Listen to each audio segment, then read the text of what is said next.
অবিকল মানুষের মতো কথা বলছে কাক।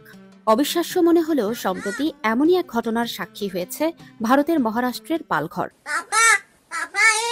মানুষের মতো নিখুঁত গলায় কথা বলতে শোনা গেছে একটি কাককে। ইতোমধ্যে তার একটি ভিডিও সামাজিক যোগাযোগ মাধ্যমে ভাইরাল হয়েছে। জানা গেছে প্রায় ৩ বছর আগে একটি কাককে আহত অবস্থায় উদ্ধার করেন তনুজা মুকনে এক তরুণী।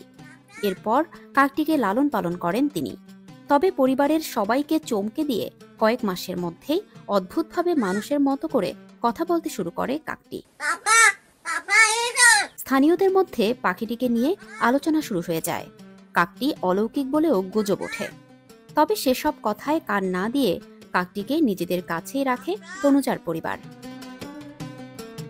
আবু সাইদ খুদ্রি রাদিয়াল্লাহু আনহু বলেন, রাসূল সাল্লাল্লাহু আলাইহি ওয়াসাল্লাম বলেছেন, সেই সত্তার শপথ যার হাতে আমার প্রাণ, কিয়ামত সংঘটিত হবে না যে পর্যন্ত না হিংস্র প্রাণী মানুষের সঙ্গে কথা বলবে, যে পর্যন্ত না কারো চাবুকের মাথা এবং জুতার ফিতা তার সঙ্গে কথা বলবে এবং তার উরুদেশ বলে দেবে তার অনুপস্থিতিতে তার পরিবার কি করেছে।